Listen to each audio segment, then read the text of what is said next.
At Alphapointe, the site of bottles cruising, 50 million bottles a year, and pens marching, over 4.5 million pens. down assembly lines is serious business. The overall revenue of the agency is about $31.5 million. But what's truly fascinating, you see, is that most workers here, well, can't.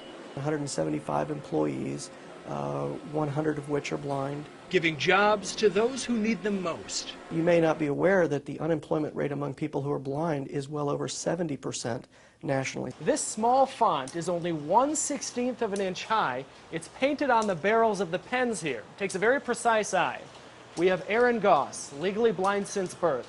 He can paint over 24,000 of these pen barrels in one day.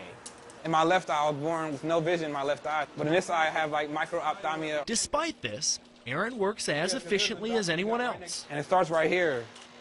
And the pen just rolls down through the assembly. And then this is where it prints at. All because small additions like this monitor, this lens. Right now, just by looking, all I see is, white line. On every barrel, white line, white line. So if there's a problem, I won't be able to see it.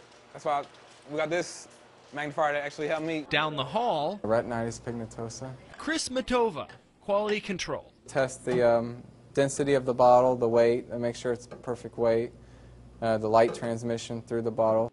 Closely inspects the product, meanwhile his vision slowly fading. To see what it's like. And how much will I be able to see once this is Very little. All sighted who work here You are the totally blind person. go through what's called sensitivity training. I hear a lot of traffic. By crossing the street with the perspective of a blind person, There's the traffic sound. you really get a feel for what their needs may be. All right, we have And traffic we pick everywhere. up speed. Yes, we do. Barb Seaver's job as a guide is also Alphapointe's main goal as a charity. Teach blind people every day to live and work independently. Can a person who's blind or otherwise disabled do work as well as anybody else? And the right answer is absolutely. Some things you don't have to see to believe. George Waldenberger, NBC Action News.